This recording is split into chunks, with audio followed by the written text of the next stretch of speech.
Prambanan itu adalah salah satu monumen Hindu yang sangat besar. Bahkan di India sekalipun itu sedikit sekali ada monumen yang besar seperti Candi Prambanan itu. Melalui pariwisata, kita bisa membangun toleransi keberagamaan. Karena banyak orang dari umat lain berkunjung ke sini, makan bersama, gitu kan, bercerita bersama tentang, pokoknya agama tidak menjadi masalah lah.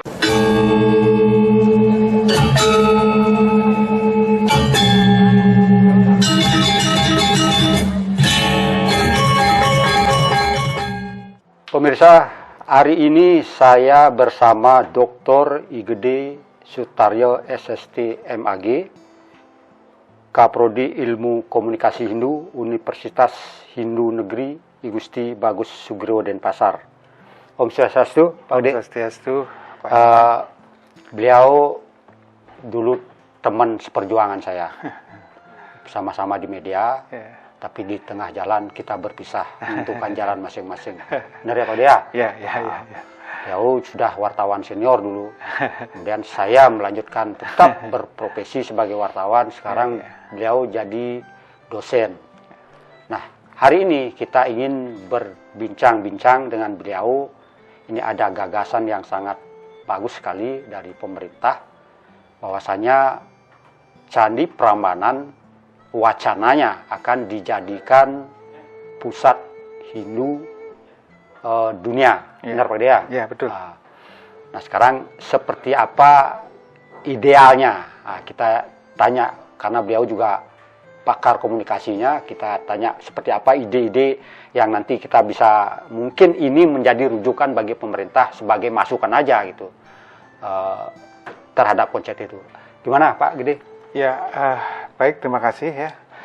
Jadi gagasan ini sebenarnya gagasan yang sudah cukup lama saya lontarkan itu dengan Pak Dirjen dan yang lainnya juga di Parisade. Karena Prambanan itu adalah salah satu monumen Hindu yang sangat besar. Bahkan di India sekalipun itu sedikit sekali ada monumen yang besar seperti Candi Prambanan itu. Nah, sudah tentu sebagai monumen yang sangat besar, tentu dia memiliki kesejarahan yang panjang. Jadi sejarah Hindu di Indonesia ini itu patut juga untuk dijadikan sebagai tempat untuk belajar bagi umat Hindu di seluruh dunia, bahwa bagaimana nilai-nilai Hindu itu tersebar sampai ke Indonesia.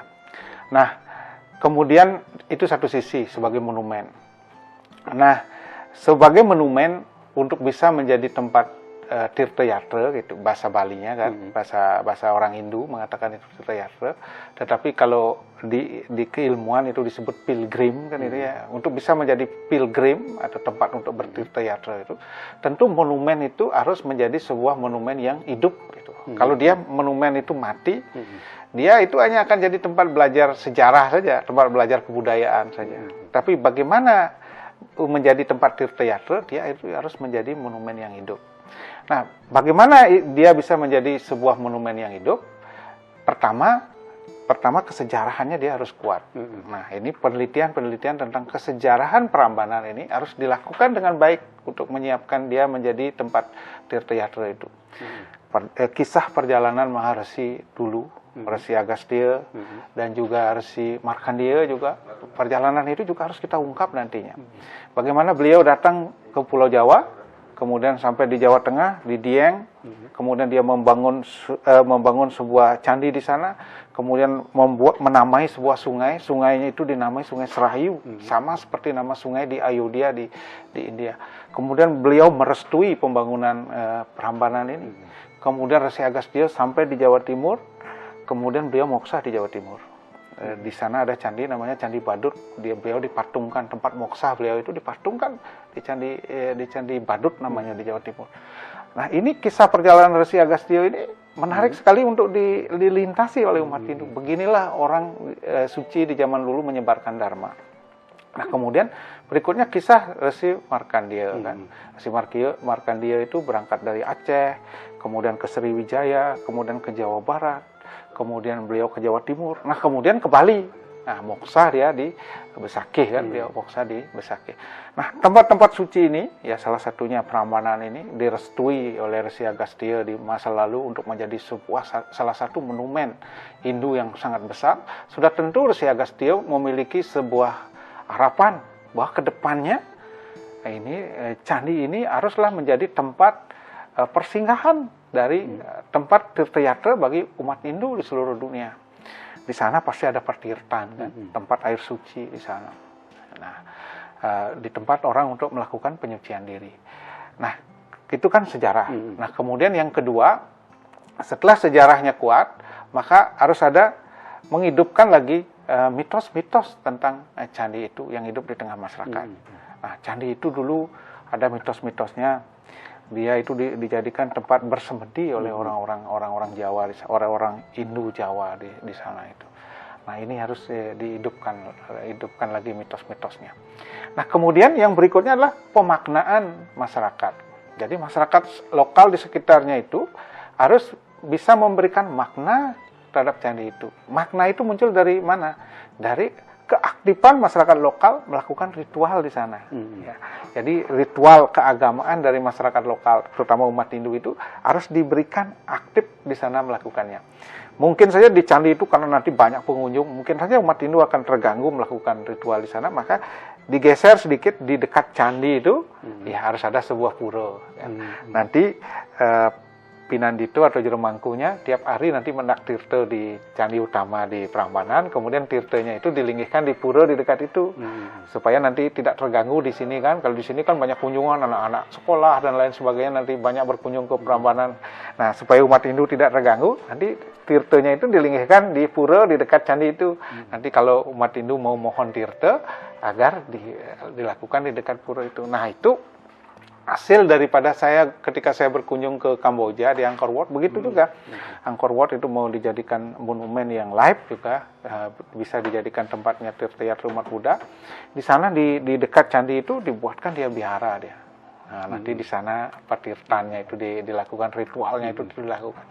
Sehingga setiap saat masyarakat memberikan makna. Nah, ini Tahu Ragung Kesange yang sudah sering dilakukan di Prambanan itu harus tetap dipelihara. Kemudian juga upacara-upacara tertentu, mungkin upacara purnama, abhiseka, lingga, dan yang lain itu harus tetap dipelihara sehingga masyarakat memberikan makna terhadap candi itu. Nah, ini dengan demikian ada pemaknaan, ada mitos yang hidup, ada kesejarahan.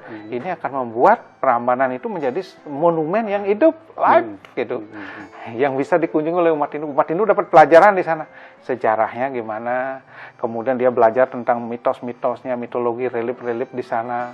Kemudian dia melihat bagaimana ritual umat Hindu lokal yang dilakukan di tempat itu, dan kemudian dia berpartisipasi mengikuti ritual itu dengan mendapatkan tirta dan lain sebagainya. Itu sangat positif sekali, bagus sekali. Dan pasarnya juga ketika kita mengatakan untuk mengembangkan sesuatu itu menjadi destinasi wisata agama, pilgrim itu, tentu kita pasarnya gimana?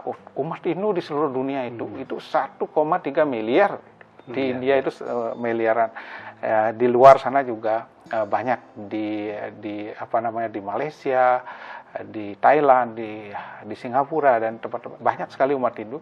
Nah, kalau 1,3 miliar itu 10% saja, itu kan 130 juta. Itu kalau 10% saja dia itu orang kaya yang bisa melakukan perjalanan ke seluruh dunia, ini kan pasar yang cukup besar. Ya, kalau gitu. Nah, untuk mengembangkan sebuah destinasi, tentu berikutnya tentu adalah orang harus mengembangkan yang namanya fasilitas. Fasilitas itu harus ada di sana, hotel dan lain sebagainya kan, restoran dan lain sebagainya. Kemudian setelah itu akses, nah ini bandara Ngurah Rai, bandara di setempat juga harus sudah siapkan. Saya rasa sudah siap itu di Kulon Progo, besar sekali bandaranya. Kemudian berikutnya organisasi masyarakat yang bisa mengorganisir ini. Nah, ini bisa dilakukan oleh kalangan umat Hindu atau juga orang luar yang berbisnis untuk melakukan tirta yatra ke Jawa, menyelusuri peninggalan-peninggalan Hindu di Jawa, bertirta yatra di Jawa, perjalanan spiritual atau perjalanan religius ke Jawa. Ini harus dibuat ini oleh travel-travelnya orang Hindu. Saya rasa kalau orang Bali sangat berpengalaman untuk melakukan ini. Jadi gampang saja, tinggal connect aja. Kemudian dia juga bisa mentransformasikan pengetahuannya dengan orang-orang Jawa, sehingga orang-orang Jawa bisa melakukan ini. Nah, ini akan menjadi sangat luar biasa sekali. Nah, pertama kita akan memperkenalkan bahwa orang Indonesia itu punya kebudayaan yang sangat besar di masa lalu. Kedua, ini akan mengangkat citra bahwa Indonesia itu adalah negara yang plural, negara yang Bhinneka Tunggal Ika, yang diversity. Jadi bukan toleransi di negara ini akan sangat tinggi, ya, karena banyak orang dari umat lain berkunjung ke sini, makan bersama, gitu kan, bercerita bersama tentang, pokoknya agama tidak menjadi masalah lah. Bagi kita kepanatikan kita akan berkurang, pandangan-pandangan sempit itu akan hilang. Nah, inilah melalui pariwisata kita bisa membangun toleransi keberagamaan. Di seluruh dunia itu terjadi karena pariwisata itu sangat plural. Jadi orang dari berbagai keyakinan datang, dari berbagai pemahaman datang, dan kemudian di sana orang lokal berdialog dengan pemahaman yang berbeda-beda. Itu akan menyebabkan kita memiliki pemahaman yang berbeda tentang agama tertentu, dan kemudian toleransi itu akan bisa terbangun dari sana. Pertanyaannya kan begini, kenapa harus Candi Prambanan? Di Bali kan ada Besakih. Nah, kenapa tidak di Besakih dijadikan sebagai pusat? Kan ini perbandingannya kan seperti itu kadang-kadang. Gimana? Ya, makasih. Jadi kenapa Prambanan? Prambanan itu Candi Sewu besar sekali. Dan kemudian relief-reliefnya sangat lengkap. Ada relief Ramayana di sana. Kemudian arca-arca juga sangat lengkap. Jadi pelajaran masa lalu tentang Hindu itu sangat luar biasa di Candi Prambanan. Dan itu bukan berarti saya mengecilkan Besakih. Di Besakih pun juga sangat besar sekali. Tetapi kemudian adalah bahwa Besakih itu sudah sangat terkenal sekali, ya, dengan hiruk pikuk pariwisatanya di Bali itu sangat terkenal sekali. Besakih itu tanpa perlu dipromosikan terlalu jauh juga dia sudah akan banyak pengunjungnya. Orang dari India dan lain sebagainya banyak sekali pengunjungnya ke sana, ke Besakih. Orang dari Singapura, Malaysia. Nah, nanti cuma kalau Besakih itu nanti tinggal kalau ada pariwisata agama, umat Hindu dari luar mau tirta yatra, mau melihat peninggalan-peninggalan Resi Markandeya di Besakih, itu nanti perlu dibuat turnya secara khusus. Memang Resi Markandeya kan punya peninggalan itu di Besakih, di Pura Basukian itu. Itu nanti perlu dibuatkan turnya secara khusus. Oh, ini peninggalan beliau, ini lingga yang ada di Batu Madag, itu lingga dari dulu yang dibawa oleh perjalanan beliau. Nanti itu harus dibuatkan ceritanya itu.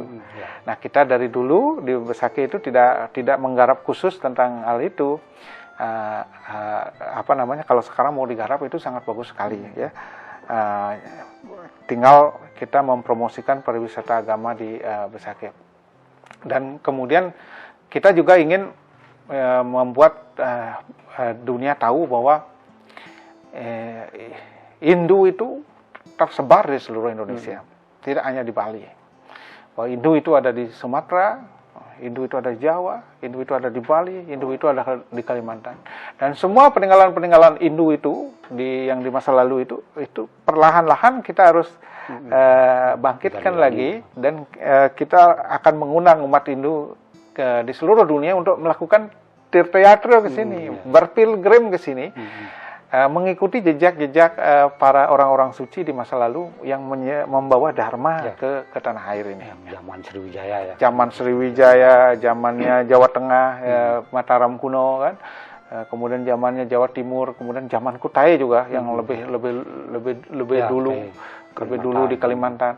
Nah, kemudian juga ada peninggalan-peninggalan yang sangat banyak yang belum diteliti di Aceh, di mana-mana. Nah, ini nanti kita akan gali terus-menerus dan kemudian nanti itu akan menjadi tempat tirtayatra. Dan tempat tirtayatra ini tidak hanya akan membuat kebanggaan bagi umat Hindu, tapi juga kebanggaan bagi masyarakat lokal non-Hindu. Sebagai satu contoh, misalnya Pura Mandaragiri di Semeru, itu kan membuat kesejahteraan tidak bukan hanya kepada umat Hindu, tapi kepada orang lain kan, non-Hindu, semuanya bisa berjualan di sana. Nah, kan ini dampak-dampak ini yang akan kita bangun. Jadi kita tidak berarti kita akan melakukan itu sendiri, kita akan kerjasama dengan seluruh komponen bangsa ini sehingga kita bisa maju secara bersama-sama. Tapi kalau kita menjadikan sesuatu yang biar tetap hidup, ini kan museum hidup nih rencanakan museum hidup. Ini kendalanya kan daya dukung biasanya. Kalau di Bali kita tahu kan sudah mayoritas, kita setiap hari ke Besakih dan lain sebagainya. Nah kalau di tempat itu kan beda pendukung karena beda keyakinan. Ini nanti tidak menjadi hambatan nanti ini. Nah, inilah apa solusinya nanti. Nah, inilah tugas daripada Kementerian Agama. Inilah tugas daripada pemerintah daerah untuk melakukan sosialisasi. Mereka cuma berkunjung aja ke tempat itu kan. Umat Buddha misalnya ke Borobudur kan hanya berkunjung ke sana, sembahyang ke sana. Dia tidak mengajak orang untuk berpindah keyakinan. Kan. Ini kan kunjungan mereka justru memberikan dampak ekonomi kepada masyarakat sekitarnya. Dia berbelanja di sana, dia menyewa hotel di sana, makan di sana, beli pernik-pernik di sana. Nah ini yang dampak ini yang ada. Nah inilah yang harus dibahasakan oleh pemerintah, oleh Kementerian Agama bahwa masalah keyakinan itu kan sudah selesai. Bahwa masalah keyakinan itu kan kebebasan beragama. Tidak mungkin ada orang memaksa orang lain untuk pindah ke agama tertentu. Di negara ini kan tidak mungkin itu terjadi. Jadi setiap individu bebas memeluk agamanya dan tidak mungkinlah hanya karena orang berkunjung ke rumah Anda kemudian Anda terpengaruh keyakinan Anda, kan tentu ini tidak mungkinlah. Jadi jangan terlalu berkhawatir seperti itu, justru dengan sering-sering melakukan dialog antar umat beragama, tidak hanya intern umat beragama tapi antar umat beragama, justru dialog-dialog ini akan menguatkan mereka ke dalam.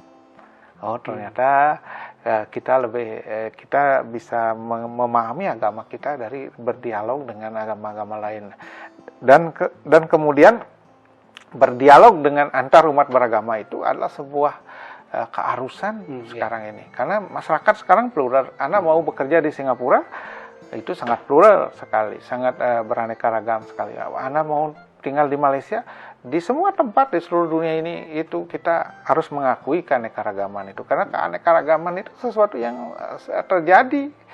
Jadi kita tidak perlu anti dengan keanekaragaman. Nah, juga di Bali kan juga dikunjungi oleh orang Islam, oleh umat Kristen dan lain sebagainya. Kan orang Bali welcome, tidak bermasalah. Dan kemudian gereja-gereja tua di Bali juga dijadikan tempat pilgrim oleh umat Kristen. Ada gereja-gereja yang kuno-kuno itu, gereja di perkotaan. Kemudian umat Islam juga melakukan ziarah ke Bali, ziarah yang wali-wali yang ada ke Bali itu. Itu kan tidak masalah bagi orang Bali, ya biasa-biasa saja kan. Dia ke umat Islam ke Gel-Gel, ke tempat-tempat lain ada ziarahnya dia, jejak-jejak Islam di Bali. Kan tidak masalah bagi orang Bali itu, biasa-biasa saja kan. Ya, orang Bali malah senang Anda berkunjung ke sini, Anda berbelanja ke sini, ya kami punya pekerjaan. Kan itu sesuatu yang menarik. Dengan berkeliling di Candi Prambanan, kemudian kita berkisah tentang Ramayana dari awal itu sampai akhir kisah perjalanan Rama itu, maka berdasarkan kepercayaan Hindu, selesai mengelilingi candi itu, melihat relief Ramayana, maka orang itu akan terbebaskan. Hanya makhluk halus lah, hanya makhluk halus yang bisa membuat candi itu.